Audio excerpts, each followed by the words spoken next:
श्रीमन नारायण। श्रीमन नारायण। श्रीमन नारायण। मेरा एक प्रश्न था बताएं। कि जैसे कथावाचक इंद्रेश जी जो हैं, इन्होंने अपनी कथा में कहा कि कृष्ण जी जो वर्तमान के यादव हैं इनके वंश से नहीं थे। तो अगर इनके वंश से नहीं थे तो मतलब वो किस वंश से मतलब संबंध रखते थे, इस पे थोड़ा सा प्रकाश डालिए। मतलब श्री कृष्ण जी यदुवंशी नहीं है जी जी, यही है ना मामला चल रहा है। जी जी, देखिए श्री कृष्ण जी के ही तो सब हम लोग वंशज हैं। जी जी, अगर एक रूप से लें तो श्री कृष्ण के ही सारा संसार है, सारे प्राणी हैं, सारे वंशज हैं। जी वो चाहे यादव हो, चाहे क्षत्रिय हो, चाहे ब्राह्मण हो या किसी भी जाति के हो, सब श्री कृष्ण के ही वंशज हैं। जी, लेकिन अभी प्रश्न ये उठता है कि श्रीमद् भागवत पुराण के अंतर्गत जी इंद्रेश उपाध्याय जी जो कथाकार हैं, शायद उन्होंने ये बात उठाया कि श्री कृष्ण जी आजकल के जो यादव हैं उनके वंश के नहीं है ये यादव लोग, यही ना। जी जी, हाँ, बात काफी हद तक सही है, बिल्कुल सही है जी जी, कि श्री कृष्ण जी जो आजकल के यादव हैं, जी जी, इस संबंध, इस कुल, इस वंश परंपरा से इनका कोई लेना देना नहीं है। जी, लेकिन श्री कृष्ण जी का लालन पालन यादव में ही हुआ। ग्वालाओं के बीच ये पले, ग्वालाओं में इनका लालन पालन हुआ। जब नंद बाबा के यहाँ वृंदावन में रहे हैं, ठीक है, नंद गांव में, वृंदावन में, वहां पे समस्त ग्वालाओं के साथ ही तो रहे हैं। अच्छा, रही बात गाय चराने की, तो गाय चराने का मतलब ये नहीं कि यादव हो गए, क्योंकि गैया जो है, गैया तो इन्हीं के रोमकूप से प्रकट हुई है, हमने बताया भी है पहले। और ये गाय गोलोक से संबंध रख रहा है, वहां पे प्रकट हुई है। तो गायों से, गोपियों से और गोपों से इनका बड़ा प्रेम, स्नेह रहा है प्रभु का, श्री कृष्ण जी का। अब बात ये आता है कि अगर ये यादव वंशी नहीं है तो कौन से यादव वंशी हैं? तो इसके लिए हमें अब इनके वंश के 46वें वंश ऊपर जाना पड़ेगा। एक राजा हुए हैं, राजा यदु। राजा यदु, राजा यदु के 46वें वंश में इनका जन्म होता है श्री कृष्ण जी का। 45वें वंश में होते हैं वसुदेव जी। 44 वंश में यदु के होते हैं सूरसेन जी। ठीक है।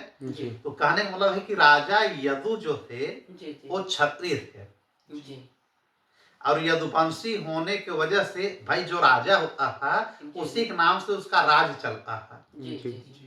तो राजा यदु के नाम से यदुवंशी चला, और उन्हीं के 46वें वंश में जाकर के प्रभु श्री कृष्ण जी अवतार लेते हैं, प्रकट होते हैं। जैसे श्री रामचंद्र जी को रघुवंशी बोला जाता है, राजा रघु के उसमें। हाँ, रघुवंशी सूर्यवंशी बोला जाता है। इसी प्रकार श्री कृष्ण जी को यदुवंशी और चंद्रवंशी बोला जाता है। प्रमुख चंद्रवंशी हैं। चंद्रमा के वंश में इनका प्राकट्य होता है, लेकिन लोग केवल यदुवंशी यदुवंशी कह करके छोड़ देते हैं। अब हम दोनों को क्लियर कर रहे हैं कि यदुवंशी क्या है और चंद्रवंशी क्या है। तो श्री कृष्ण जी चंद्रवंशी में भी हुए हैं, यदुवंशी में भी हुए हैं। यदु कौन थे? एक राजा ययाति थे। ये कथा हमने सुना भी होगा, चलिए थोड़ा रिवाइज कर रहे हैं। एक राजा ययाति थे, ठीक है। राजा ययाति की 2 पत्नियां थी। एक शुक्राचार्य जो थे, शुक्राचार्य कौन है? राक्षसों के जो है गुरु, और देवताओं के गुरु कौन है? बृहस्पति देव जी।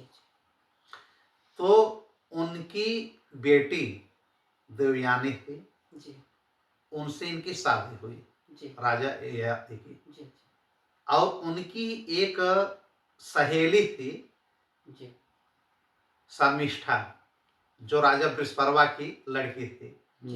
ये भी इनके ययाति की पत्नी बनी। दोनों से मिलाकर के 5 पुत्र हुए थे राजा ययाति को, ठीक है। और 3 जो है शर्मिष्ठा से हुए और 2 हुए देवयानी से। तो देवयानी के लड़कों का वंश अलग चला, जो वंश चला है शर्मिष्ठा का ही वंश चला है, ठीक है। शर्मिष्ठा का सबसे छोटा पुत्र था पुरु, जी और शर्मिष्ठा के बड़े पुत्र थे यदु, जी और एक थे हानु करके हुनु। जी तो हमें 2 वंश लेकर के चलना है। बड़ा लड़का जो यदु था, जी ये पिता का आज्ञा पालक नहीं था। जी घटना ये होती है, ययाति का थोड़ा सा हम वंश आगे बढ़ा दें, फिर उनकी पूरी कथा सुनाते हैं। जी जी ययाति के पिता का नाम क्या था? आप लोगों को थोड़ा सा ध्यान देना चाहिए कि क्या कैसे हम बार बार सुनाते हैं, जी बार बार सुनाते हैं ये कथा। इनके पिता का नाम ययाति का था नहुस, राजा नहुस। राजा नहुस के पिता का नाम था राजा आयु। राजा आयु के पिता का नाम था राजा पुरुरवा। राजा पुरुरवा के पिता का नाम था राजा बुद्ध। राजा बुद्ध के पिता का नाम था चंद्रदेव, चंद्रमा। ठीक। जी और चंद्रमा के पिता का नाम है मुनि अत्रि और माता अनुसुईया। ठीक है। जी अब यहाँ से हम चल रहे हैं कि अत्रि मुनि के नेत्र से सोमदेव चंद्रमा का जन्म होता है। जो प्यार भरी नजरों से माता अनुसुईया को देखते हैं तो चंद्रदेव का प्राकट्य होता है। ये हमने बताया फिर होगा। और चंद्रमा जी से बृहस्पति देव की पत्नी, गुरुदेव की पत्नी रहती हैं तारा। चंद्रदेव जाते हैं वहां पढ़ने पे, उन्हीं से इनका प्रेम हो जाता है। जबकि ये परंपरा गलत है। गुरु पत्नी को देखना नहीं चाहिए, लेकिन गुरु पत्नी भी भटक गई तारा, और अपने शिष्य से ही वो प्रेम जाल में उनका संसर्ग हो गया और उन्हीं से गर्भ ठहर गया। जो गर्भ धारण हुआ वो बुद्ध का हुआ। बुद्ध जी ऐसे प्रकट हुए हैं। फिर इसमें बड़ा हंगामा होता है। बृहस्पति देव को जब पता चलता है तो इसमें देवताओं का और असुरों का युद्ध होता है। चंद्रमा की तरफ से कौन लड़ता है? असुर। शुक्राचार्य जी लड़ाते हैं, मौका पा जाते हैं। और देवताओं की तरफ से सब लड़ते हैं। फिर ब्रह्मदेव आकर के मना करते हैं कि तुम लोग क्या कर रहे हो, पागलों जैसे हरकत कर रहे हो। फिर किसी प्रकार मना करके तारा को लेकर के जाते हैं। तारा से पूछा जाता है ये गर्भ किसका है? बृहस्पति जी का है, असली पिता है कि चंद्रदेव? किसी प्रकार ब्रह्मा जी पूछते हैं तो शर्माते शर्माते बताते हैं कि नहीं, हमारा शिष्य जो है चंद्रदेव का ही पुत्र हमारे अंदर है। जी फिर बृहस्पति जी कहते हैं कि तत्काल गर्भ को गिराओ, तब तुम्हें मैं रखूंगा नहीं, तुमको हम जला करके भस्म कर दें।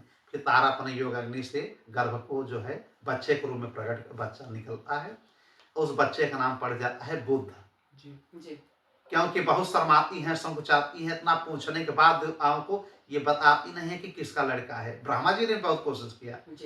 तब ये लड़का बोल जाता है जन्म लेते ही, कह रहे कलंकनी, व्यभिचारिणी, तुमको शर्म नहीं लग रही कि पहली चीज तो ऐसा तुम पिताजी के साथ गलत काम की और वहां गलत अवैध संबंध बना करके मुझको पैदा कर रही हो। अब तुमको शर्म आ रही है समाज में। स्वीकार करो कि मैं किसका पुत्र हूं, मैं चंद्रदेव का पुत्र हूं। तब वो भी बताते हैं कि हाँ ये चंद्रदेव के पुत्र हैं। ये घटना है। तब ब्रह्मा ने उस बालक का नाम रख दिया बुद्ध। बुद्ध नाम क्यों रखा? कि चूंकि यार बहुत विद्वान है, शुरू से इसको सब जानकारी है क्या क्या घटना हो रही है। ठीक। तो चंद्रदेव से और तारा से उत्पत्ति होती है बुद्ध देव की। बुद्ध देव की शादी होती है ईला से, जिससे पुरुरवा पैदा होते हैं।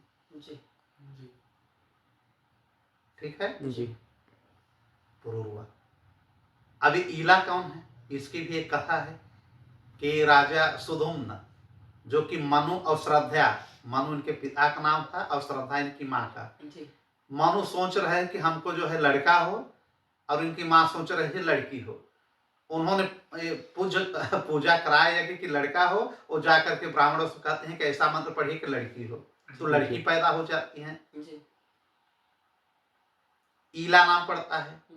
फिर गुरु वशिष्ठ से ये लोग बहुत मनाते हैं कि आप ऐसा कुछ करिए कि ये लड़का हो जाए। तो वशिष्ठ देव, अरुण और मित्र देवताओं के साथ में उनको प्रसन्न करके यज्ञ करके इनको पुनः लड़का बना देते हैं। तो ईला जो है बन जाती है राजा सुधुम्न।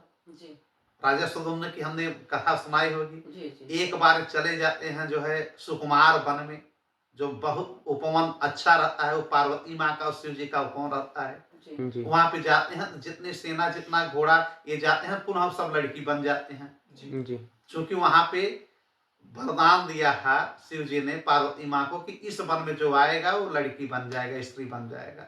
जी क्योंकि एक बार वो थोड़ा निर्वस्त्र थी उमा माँ जी पार्वती जी, और उसी समय कुछ ऋषि मुनि पहुंच गए तो बहुत लज्जे हुए कि एक घर भी हमको नहीं बनाए हो, अब जो देखो ये ऋषि मुनि चले आते हैं, हम स्नान करने भी हमको दिक्कत है, कहाँ जाए हम। जी तब इन्होंने कहा कि यहाँ जो भी ऋषि मुनि आएगा सब स्त्री स्त्री बन जाएगा, तो कोई वहां जाता नहीं था। जी लेकिन ये नहीं समझ पाए, राजा सुगुम्न सेना लेके वहां भटक गए, चले गए, सब महिला बन गए।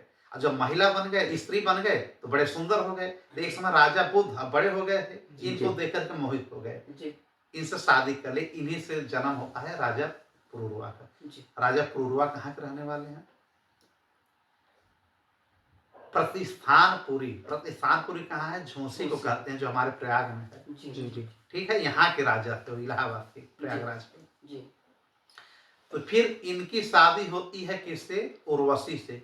उर्वशी कौन? अप्सरा। अप्सरा उर्वशी भी इंद्र के श्राप के वश आती हैं धरती पे। जी जी एक कथा तो यह है कि अरुण और मित्र दोनों इस अप्सरा को चाहते हैं, उर्वशी को।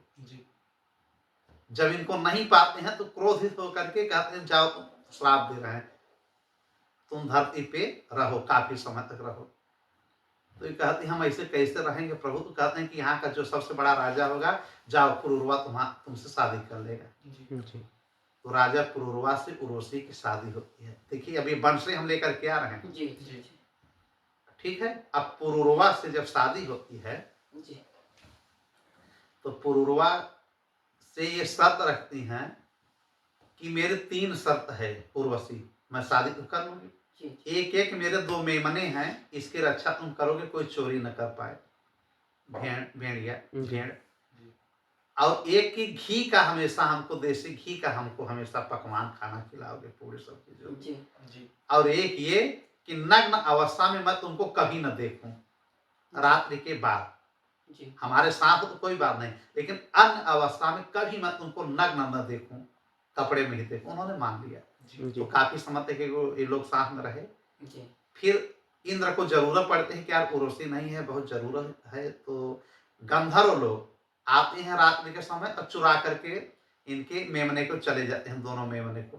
अभी जिस स्थिति में रहते हैं, स्वयं कक्ष से भागते हैं बिना कपड़े के राजा पुरूरवा। तो राजा पुरूरवा जब भागते हैं और फिर लेकर के मेमना आते हैं, तो वो नाराज हो जाते हैं उर्वशी जी कि आप बिना कपड़े पहने चले गए और हम आपको नग्न अवस्था में देख ले, अब हम तुम्हारे सामने नहीं रहेंगे। कुल मिलाकर के स्वर्ग चली जाते हैं, फिर पागल हो जाते हैं। जी पुरूरवा उसके चक्कर में, प्यार में इतने पड़ गए हैं कि पागल हो जाते हैं, गली गली नग्न होकर के घूमते हैं। बाद में कुरुक्षेत्र में 5 सहेलियों के साथ ही उर्वशी मिलती हैं, स्नान करते, अब प्रणय याचना करते हैं हमारी पत्नी हो चलो। उन्होंने कहा एक बार मैं स्वर्ग चली गई, तब नहीं कहा मैं प्राण त्याग दूंगा। तब ये कहते हैं कि चलो अच्छा, साल में एक बार आज के दिन मैं आया करूंगी, रात भर रहूंगी, मैं चली जाऊंगी। तब तक इनको पुत्र नहीं हुए थे। तब उन्होंने कहा ठीक है, आपके पुत्र की कामना मैं पूरी कर दूंगी। फिर पुरूरवा से और उर्वशी से 6 पुत्र होते हैं, जिसमें एक पुत्र होता है आयु और एक लास्ट में विजय। तो जो आयु का वंश चलता है, राजा आयु, उनसे एक पुत्र होते हैं नहुस, राजा नहुस। राजा नहुस बहुत बड़े राजा होते हैं। उनसे शादी होती है अशोक सुंदरी से। अशोक सुंदरी कौन है? श्री गणेश जी की बहन है। ये प्राकट हुई थी कल्प वृक्ष से, इनका कथा है, ठीक है। माता पार्वती ने इनको प्रकट किया और डांडिया सबसे पहले अशोक सुंदरी और माँ पार्वती ने खेला था, ठीक है। और अशोक सुंदरी ने ही सबसे पहले राखी बांधा था श्री गणेश जी को, तब से राखी का त्योहार है। ये मुगल उगल का त्योहार नहीं है, राजा बाली के समय से और गणेश जी के समय से है, जब अशोक सुंदरी ने बांधा था। उधर माता लक्ष्मी ने बलि को बांधा था, राजा बलि को रक्षा बंधन। ये सब जानना चाहिए। तो अशोक सुंदरी से नहुस की शादी होती है। नहुस से उत्पन्न होते हैं राजा ययाति। देखिए ये वंश है श्री कृष्ण जी का, राजा ययाति पैदा होते हैं, ठीक है।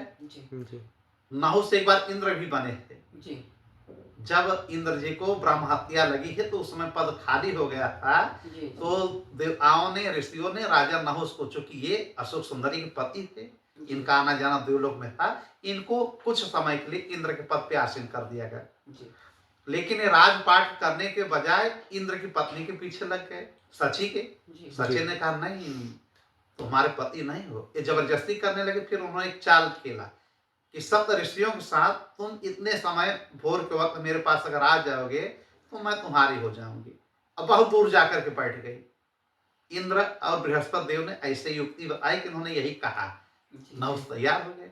अगस्त ऋषि उस समय सप्त ऋषियों में एक थे। जी इनको उन्होंने कहा कि सबको अपने कंधे पे पालना पे आओगे, डोली में आओगे। ये इतने राजमद में मस्त थे कि डोली बनवा दिए। जी अब सप्त ऋषि लेके चलने लगे। इतना दूर था कि पहुंचने में ये लगा कि सुबह हो जाएगा। एक लात मारे राजा नहुष इंद्र लोक में, इसको अगस्त जी को, जी कि जल्दी चलो, नहीं हम वहां तक नहीं पहुंच पाएंगे। बताइए, हमारी सची जो है हमारी रानी बनने वाली है, मैं इंद्र हूं। अब अगस्त जी नाराज हो जाते हैं कि तुम काम वासना में इतने पागल, पहली से तुम गलत कर रहे हो कि इंद्र के पद में बैठाए गए हो, न कि उनकी पत्नी के तुम अधिकारी हो। काम वासना में भाग रहे हो। अब दूसरे चीज कि हम जैसे ऋषियों को तुम जो है डोली पे ले जा रहे हो, हम लोग तुमको कंधे पर लेकर के चले। तुम सांप जैसे, अजगर जैसे बैठे हो डोली में, पालकी में, जाओ तुम सांप बन जाओ, अजगर बन जाओ। तत्काल वो अजगर बन जाते हैं। उन्हीं के लड़के राजा ययाति होते हैं। ययाति की मैं घटना बता ही रहा हूं कि शर्मिष्ठा और देवयानी। शर्मिष्ठा कैसे आती है इनके साथ? शर्मिष्ठा और देवयानी का आपस में लड़ाई होता है। वो राजा की लड़की रहती है और देवयानी गुरु की लड़की रहती है। एक बार दोनों जो है स्नान करते करते जो है कपड़े अपना इधर उधर रख दी थी। उसी समय शिव जी माता पार्वती के साथ जो है घूमने निकलते हैं शाम को ना, नंदी में बैठ के जा रहे थे। तीन लोगों ने जिसका कपड़ा पाए पहन लिया। शर्मिष्ठा ने कपड़ा पहन लिया देवयानी का। देवयानी जब चले गए भगवान तो देवयानी इसको गाली देने लगी कि तुम मेरे कपड़े क्यों पहन ली। उसने कहा मैं राजा की लड़की हूं, मैं चाहे जो करूं, मैं तुम्हारी सहेली नहीं हूं, चाहे आज हम बात नहीं करेंगे। अब कपड़े भी नहीं थी, सारे कपड़े लेकर के देवयानी को एक कुएं में ढकेल दिया। अब देवयानी कुएं में पड़ी रह गई और सब चली गई। भाई राजा की लड़की है, जब वो चली गई सारी सहेलियां, 1000 सहेलियां थी, सब चली गई। उस समय राजा ययाति निकल रहे थे घोड़े से भ्रमण में, बचाओ बचाओ की आवाज सुने तो इन्होंने किसी प्रकार कुएं से पकड़ करके उनको निकाला, रस्सी उस्सी की व्यवस्था करके। और ये नग्न अवस्था में निकली तो उन्होंने कहा आपने हमको नग्न अवस्था में देख लिया, अब शादी आप ही करेंगे। तो राजा ययाति कहा तुम ब्राह्मण कन्या हो, मैं क्षत्रिय कन्या हूँ, क्षत्रिय हूँ। क्षत्रिय और ब्राह्मण में कैसे तालमेल बैठेगा? उस समय ऐसा नहीं होता था ना। अब तुम्हारे पिता शुक्राचार्य हैं, वो हमको श्राप दे देंगे, कहना हम पिता को अपने मना लेंगे। और विधि का विधान भी है। देवयानी ने कहा कि पहले मैं जो है कच्छ से शादी करना चाहते थे। ये कौन है? बृहस्पति देव के लड़के। हमारे पिताजी से आए थे संजीवनी विद्या लेने। अब मैंने उनको ऑफर दिया, उन्होंने ठुकरा दिया कि तुम गुरु की हमारी बेटी हो, इसलिए हमारी बहन के बराबर हो, मैं शादी नहीं करूंगा। मैंने श्राप दे दिया कि जा तुम्हारी शादी नहीं होगी। उन्होंने मुझको श्राप दे दिया कि जा तुम्हारे ब्राह्मण कुल में शादी नहीं होगी, तो हमारी शादी क्षत्रिय में होगा, तुम ही हमसे शादी कर लो। फिर शुक्राचार्य के पास बात जाते हैं, शुक्राचार्य मान जाते हैं, देवयानी की शादी ययाति से कर देते हैं। लेकिन देवयानी का एक शर्त रहता है कि हमारी जो 1000 ये सहेलियां थी और शर्मिष्ठा हमारी नौकरानी बनकर चलेंगी, हमारे राज्य में मेरा सेवा करेंगी। तो शुक्राचार्य किसी प्रकार विस्परवा से कहते हैं राजा से कि अगर ये बात नहीं मानी जाएगी तो मैं तुम्हारे राज्य को भस्म कर दूंगा। बृहस्परवा जाकर के शर्मिष्ठा से अपनी बेटी से मनाता और 1000 सहेलियां साथ में इनके डोली में चली जाती है नौकरानी बन करके। लेकिन शर्मिष्ठा भी बड़ी सुंदर रहती है और ये वचन लेते हैं ययाति इनके सामने शुक्राचार्य की कि मैं इनको छोड़ करके दूसरी शादी कभी नहीं करूंगा। लेकिन उनको देख करके शर्मिष्ठा को भटक जाते हैं, दोनों आपस में गंधर्व विवाह कर लेते हैं।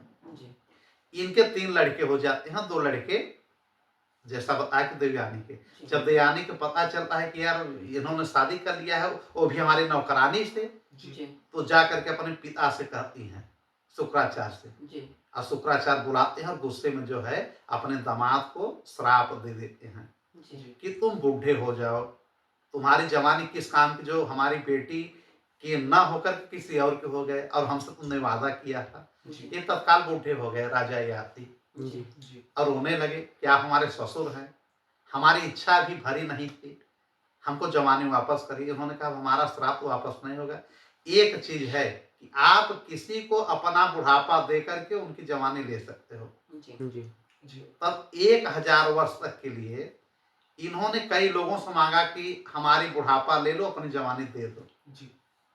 देवयानी के दोनों लड़के इनकार कर गए कि है हम बुढ़ापा नहीं लेंगे, हम जवान हैं, हम भी अपना एंजॉय करेंगे, कि आपके चक्कर में जो है हम भी राजकुमार हैं। वो इनकार कर गए। और जो इनके लड़के थे, जी किसके, शर्मिष्ठा शर्मिष्ठा के, इनके 3 लड़कों से जब पूछे तो इनका जो है 2 लड़का इनकार कर गया।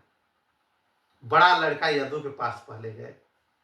यदु ने कहा अरे है, हम अपनी जवानी क्यों देंगे, हम अपनी शादी करके एंजॉय करेंगे, कि आप बहुत एंजॉय ले चुके हैं, आपको ऐसे काम वासना ग्रसित रखेगी। 2 पत्नी है, मन नहीं भरा, और ऊपर से हमारी जवानी लेके भोगोगे 1000 वर्ष के लिए। कहीं कहीं 10,000 वर्ष कहा गया है, कहीं कहीं पुराणों में 1000 वर्ष की बात है। तो ये मना कर देते हैं। दूसरा लड़का भी कहता भैया नहीं दे रहा, मैं क्यों दूं। अब तीसरा लड़का यद जो होता है पुरु, पुरु बहुत शांत स्वभाव का रहता है, किसी से कोई मतलब नहीं रखता है, पूजा पाठ में हमेशा मन लगाता है। उसके पास जाते हैं कि बेटा चारों लड़कों ने मना कर दिया है, क्या तुम 1000 वर्ष हमको अपना उम्र दोगे, हमारा बुढ़ापा ले लो। वो पैर पे गिर जाता है पुरु, अरे पिताजी आपका हर बात हमारे लिए आदेश है, फौरन आप हमारी जवानी ले लीजिए। तो उसकी जवानी लेकर के 1000 वर्ष तक ये पुनः भोगे। अनेक प्रकार की राजकुमारियों से उन्होंने मिला, अपनी पत्नियों के अलावा। अच्छा, उसके बाद ये बूढ़ा होकर के एक कमरे में बैठा रह गया लड़का। और जब वो आते हैं तो बहुत बड़ा एक ग्रंथ लिखते हैं कि काम वासना में ग्रसित नहीं होना चाहिए, काम के ऊपर कोई विजय नहीं पा सकता। जितना इससे दूर रहोगे उतना बचे रहोगे, जितना इसमें एंजॉय लेने की कोशिश करोगे उतना काम वासना परेशान कर देगी। इसलिए मैं अनुभव करने के लिए गया है कि मैं कब तक इससे जो है व्यथित नहीं होगा, लेकिन इसके सुख की कोई सीमा नहीं है। फिलहाल जब लौट करके आते हैं तो फिर पुरु से अपना बुढ़ापा लेते हैं और उसकी जवानी वापस करते हैं और आशीर्वाद देते हैं। पहले के राजा लोग राजर्षि रहते थे, आशीर्वाद भी देते थे कि बोले कि बेटा तुम्हारा वंश चलेगा, बाकी किसी का वंश नहीं चलेगा। कैसा वंश? राजवंश। वंश तो चलेगा, पैतृक वंश चलेगा, लेकिन राजवंश नहीं चलेगा, राजा कोई नहीं बनेगा। फिर पुरु के वंश में ही ये पुरवंशी होते हैं, जो कौरव और पांडव लोग, ठीक है, इसी पुरु के वंश में। और जो यदु होते हैं, यदु को श्राप देते हैं कि तुम हमेशा इनके सहायक बन करके चलोगे, राजा नहीं बनोगे।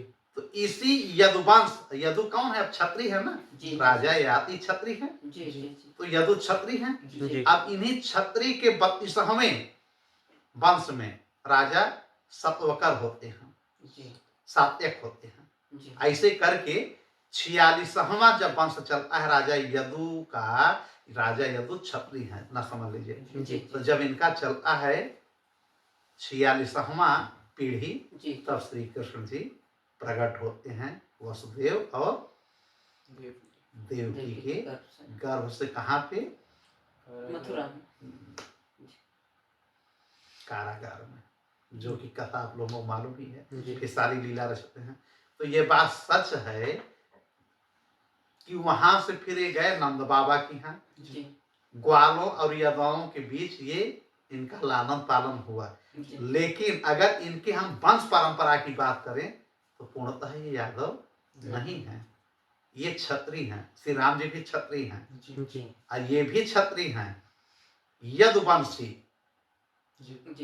ये आदि वंश नहीं कहा जा रहा है। क्यों? क्योंकि यदु को वहीं से श्राप मिला, तो उनका एक वंश अलग हो गया, राजवंश विमुख हो गए। पुरु को उन्होंने आशीर्वाद दिया तो पुरु राजा बनते गए, वो अलग हो गए, ठीक है। और शुरुआत कहां से हुई? चंद्रमा से। जी चंद्रमा के लड़का अगर बुद्ध से ईला की शादी न हुई होती जी जी तो ये परंपरा बढ़ती कैसे? जी इसलिए प्रथम वंश हुआ चंद्रवंश। चंद्रवंशी जैसे प्रभु श्री राम का वंश क्या है? सूर्यवंश। जी जी वैवस्वत मनुष्य शुरू होता है इक्ष्वाकु वंश। जी जी इसी प्रकार राजा बुद्ध और ईला से, राजा जो सुधुम्न ईला बने थे, उनसे शुरुआत होती है श्री कृष्ण जी के वंश का। जी लेकिन प्रथम कौन है? चंद्रमा। तो चंद्रवंश हो गया। तो चंद्रवंश में पैदा होते हैं श्री कृष्ण जी। ठीक है। अब अच्छा, ये हम यदु से 46वां कर रहे हैं, 46। उसके पहले तो भाई अलग अलग हुए ना। अब भाई राजा यदु के पहले जैसे बुद्ध हुए, पुरुरुआ हुए, आयु हुए, ठीक है, ययाति हुए, ये सब हुए। तो कहने मतलब 46वां पीढ़ी पे श्री कृष्ण जी आते हैं। तो ये बात सत्य है। और रही बात, अगर हम एनालिसिस करने पर आ गए तो सब कुछ तो भगवान हैं जो चतुर्थ वर्ण बने हैं। अच्छा, इसी श्राप की वजह से श्री कृष्ण जी कभी राजा नहीं बने। हाँ, श्री कृष्ण जी राजा नहीं बने। जी जी उग्रसेन वगैरह जो भी रहते थे उनको लेकिन द्वारिकाधीश कहे जाते हैं। जी सब कुछ इन्हीं के इशारे पे चलता है। लेकिन जो श्राप दिया था ययाति ने, जी उनके अनुकूल ही ये चले, प्रतिकूल नहीं हुए। जी ठीक है, कि जिस प्रकार से मतलब ये कहीं न हो कि भगवान आए तो सारे चीज को उन्होंने खंडित कर दिया और पुनः राजा बन गए। सुधर्मा सभा जो इनका लगता था, उसके हेड ऑफ डिपार्टमेंट पे की कुर्सी पे उनको बैठाए थे, अपने नाना को, मतलब कंस के पिताजी को। जी ठीक है। कंस के पिताजी कौन से वंश? हाँ, इन्हीं का वंश था। इन्हीं का वंश। इन्हीं का वंश था। इन्हीं के वंश में एक राजा आगे चल के आते हैं, आहुक। पूरी कथा सुनाएंगे तो बहुत लंबा है। जी आहुक का जो है जो विस्तारण होता है, फिर उसमें वृषि को लाते हैं। जी ठीक है। चंद्रवंशी। हाँ, सब चंद्रवंशी से आ रहे हैं। जी ये चंद्रवंशी की पूरी कथा है। जी माने अभी ऐसे आप समझ लीजिए कि रामायण पूरा चलता है सूर्यवंशी पे। जी ठीक है। जी और हमारे जो महाभारत के पात्र हैं, जो द्वापर में चलता है श्री कृष्ण की लीला, ये सब चलता है चंद्रवंश में। एक तरह से पूर्व भी चंद्रवंशी हैं, क्योंकि जा करके सब वहीं जुड़ रहे हैं ना। चाहे पूर्व हो चाहे यदु भाई हैं। अगर हम आगे चल रहे हैं तो सबसे पहले पीढ़ी में कब मिलेंगे? चंद्रमा ही मिलेंगे ना। और चंद्रमा अत्रि अनसुईया। हाँ, अत्रि अनसुईया कौन है? अत्रि ब्रह्मा के लड़के हैं। अनसुईया कौन है? रानी देवहूति जो थी और कर्दम ऋषि, उनकी 9 पुत्री में से एक पुत्री थी। अनसुईया में इतनी तपस्वी थी कि ब्रह्मा विष्णु महेश को अपना बालक बना दी थी। पालने में इनको झुला दी। जब ये लोग गए थे इनका क्या लेंगे, ये देखने की अपनी ये तपोबल से पहचान लेंगे कि नहीं पहचान लेंगे। क्योंकि बैकुंठ में इनकी 3 पत्नियां, श्री हरि की कितनी पत्नियां हैं? एक है लक्ष्मी माँ, एक है सरस्वती माँ। सरस्वती भी हैं। लोग जो ब्रह्मा को कहते हैं ना, सरस्वती माँ इनकी धर्म पत्नी है। ठीक, एक ये हो गई, एक गंगा हो गई, और एक बाद में तुलसी, जो वृंदा थी तुलसी। तो 4 लोग बैकुंठ में रहती हैं। कौन कौन? लक्ष्मी, सरस्वती, गंगा जी, हाँ, जो तुलसी माँ थी। 4 पत्नियां साथ में रहती हैं। इनकी कथा कभी हम विस्तृत में सुनाएंगे। ठीक है। तो सरस्वती ब्रह्मा जी के पास कैसे गई? आधे अंश में इन्होंने धरती पे भेज दिया नदी बन करके सरस्वती माँ को, और आधे अंश में ब्रह्मा को दे दिया कि उनके साथ रहिए। अब पूर्ण रूप से अपने पास रख दिया सरस्वती माँ को। इसलिए सरस्वती जो ब्रह्मा के पास गई वो ब्राह्मी कहवाई। वो सरस्वती नहीं कही जाती, ब्राह्मी कही जाती है। और जो सरस्वती नदी यहाँ बही भारत में, वो भारती कही गई। और जो विष्णु जी के पास, श्री हरि जी के पास हैं, वो असली सरस्वती हैं। ये घटना है। तुलसी की कथा मालूम ही है कि जब तुलसी वृंदा को श्राप मिला, फिर इनको वहां लेकर के गए। तो इन लोगों ने कहा कि सबसे अधिक सात्विक सती साध्वी मैं हूँ। तो इन लोगों ने कहा नहीं, नीचे है सती अनसुईया। फिर इन लोगों ने कहा कि जाइए उनका परीक्षा लेकर के आइए, आपको पहचान लेंगी। तो ये लोग भिक्षुक बन के गए, वो लोग पहचान ले। और क्या मांगे कि आप नग्न हो जाइए माता जी, हम जो है आपका दूध पिएंगे। तब उन्होंने सती उसे देखा और समझ गई सती अनसुईया माँ कि अरे ये तो ब्रह्मा विष्णु महेश है। उन्होंने कहा ठीक है, कमंडल से जल उठाए, तीनों के ऊपर फेंक दिया, छोटे बालक हो गए 6 महीने के। अब नग्न होकर के उनको दूध पान करा दिया। और जब दूध पान करा दिया तो उसके बाद फिर झुलाया उलाया, काफी समय तक ये लोग गए ही नहीं। तब आकर के वो लोग माफी मांगती हैं, तब इन लोगों को लेकर के जाती हैं बैकुंठ से, लक्ष्मी सरस्वती और गंगा जी तुलसी। तब इन लोगों ने कहा कि हम दूध पान किए हैं, हम आपको कुछ वरदान देना चाहते हैं, कुछ आशीर्वाद आइए ब्रह्मा विष्णु महेश। ठीक है, इन्होंने कहा ठीक है। अत्रि ने भी कहा कि जब बालक बने हैं तो बालक बन करके चले आइए। तब ब्रह्मा जी बन करके आते हैं, एक रूप में सोमदेव बन करके आते हैं, जो चंद्रमा के ही अवतार होते हैं। ठीक है, और इधर जो है ये दत्तात्रेय बन के आते हैं विष्णु भगवान, और शिव जी इनके लड़के अनसुईया के बनते हैं, जो ऋषि दुर्वासा होते हैं, बड़ा श्राप देते हैं। ये तीनों फिर भाई बन करके सती अनसुईया के यहाँ प्रकट होते हैं। तमाम प्रकार की हमारी आध्यात्मिक दुनिया बहुत बड़ी दुनिया है। इसको सही से अगर गहराई से लोग नहीं ले रहे हैं, आजकल सब भटक जा रहे हैं डिस्को के चक्कर में, मदिरा के चक्कर में। कलयुग इतना प्रभावी हो गया है, किसी को छोड़ ही नहीं रहा है, सब पापी होते जा रहे हैं। धर्म अधर्म के माने के बीच उनको कोई मतलब फर्क ही नहीं महसूस होता कि धर्म क्या है, अधर्म क्या है, पाप क्या है, गलत क्या है, सही क्या है, वेद क्या है, पुराण क्या है, अध्यात्म क्या है, कैसे हम जिए, कैसे हम रहें, कुछ नहीं समझ में आ रहा है। ऐसे ऐसा प्रसंग है, ऐसे ऐसे है, हंगामा करना है, गहराई में नहीं जाना, गहराई में नहीं जाना है। जैसे इंद्रेश जी का अगर बात उठ गया, उन्होंने गलत क्या कहा? उन्होंने गलत कहाँ कहा?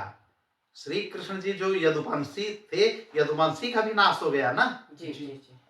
भाई महाभारत युद्ध खत्म होने के 36 वर्ष बाद गांधारी के श्राप की वजह से और कुछ ऋषियों के श्राप की वजह से, जो सांब इनके लड़के थे श्री कृष्ण को, उनको श्राप दिया था ऋषियों ने कि तुम लोग आपस में ही लड़ करके मर जाओगे, इसे मूसल वाली जो कथा है। और इधर गांधारी ने कहा कि जिस प्रकार से पांडव कौरवों का युद्ध हुआ, इतना महाविनाश हुआ, करोड़ों अरबों लोग मारे गए, कृष्ण तुम चाहते बचा लेते। श्री कृष्ण ने कहा बचा तो लेता, लेकिन होनी थी, हो गई, मैं नहीं बचा, मैं समझाने की कोशिश बहुत किया। तब उन्होंने भी श्राप दिया कि जैसे हमारे सामने हमारे पूरे वंश का विनाश हो गया, उसी प्रकार तुम्हारे सामने कृष्ण तुम्हारे यदुवंशियों का विनाश हो जाएगा। इन्होंने कहा तथास्तु श्री कृष्ण ने। क्यों? क्योंकि श्री कृष्ण भगवान जानते हैं कि हम चले जाएंगे, यदुवंशी हमारे नाम का बड़ा दुरुपयोग करेंगे। और भाई मायावी हैं, बलशाली हैं, कृष्ण के वंश होने से किसी को जीवित नहीं छोड़ेंगे। तो जब हम दुष्टों का संहार अधर्मी का करने आ ही रहे हैं, तो हम अपने वंश को भी इस श्राप की वजह से लेते चले जाएंगे। और उधर जो ऋषियों का श्राप सांब को मिला है, सबको इकट्ठा करके सब यदुवंशी आपस में ही लड़के मर गए थे श्री कृष्ण के जाने के पहले ही। जो बचे थे श्री कृष्ण जी और बलराम जी मार दिए थे, किसी को पता ही नहीं चला, सब मदिरा पी करके लड़ रहे हैं। बलराम जी कह रहे काफी लोग तो बच गए, भाई 56 करोड़ यदुवंशी थे। इन्होंने कहा चलिए हम आप मार के चलने के पहले सबको मार के जाना है। ठीक है, तो सबको इन लोगों ने मार दिया है। अच्छा, तब जब यदुवंशी बचे कहाँ? और वो यदुवंशी तो है नहीं, ये तो क्षत्रिय यदुवंशी है ना। 4-5 लोग बचे थे बस, 4 लोगों को 5 लोगों को इन्होंने बचा दिया कि यदुवंशी की पीढ़ी चले, लेकिन ज्यादा पीढ़ी वो भी चल नहीं पाई।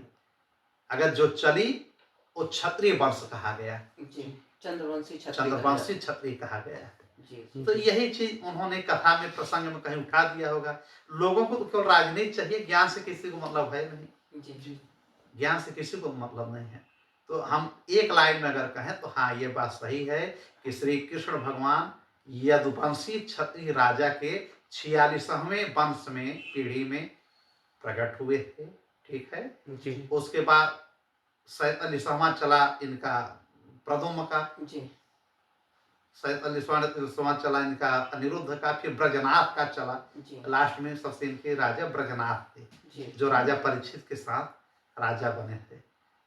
चूंकि वृंदावन मथुरा पूरा उजड़ गया है, तो आकर के ब्रजनाथ पुनः बसाते हैं। जी और उधर हस्तिनापुर को राजा परीक्षित, दोनों एक बार राजा परीक्षित और ब्रजनाथ जी दोनों एक बार जाते हैं सुनने के लिए कथा ना भागवत, जी जो उद्धव एक महीने का सुनाते हैं। जी। ब्रजनाथ और समस्त गोपियां जो बची थी, और जी। ये 16,100 रानियां, इन्होंने सुना, जी गर्ग ने सुना, जी लेकिन परीक्षित नहीं सुन पाए, जो कि परीक्षित को सुखदेव महाराज जी सुनाने वाले हैं 7 दिन का, किसी कारण से इनको जाना पड़ गया। बहुत बड़ी बड़ी चीजें हैं। तो बात जी। सही है कि भगवान प्रभु जो है चंद्रवंशी राजा थे, जी और चंद्रवंश में पैदा हुए, और और क्षत्रिय थे। क्षत्रिय थे, यदुवंशी थे। ठीक जी जी ठीक। श्रीमन नारायण।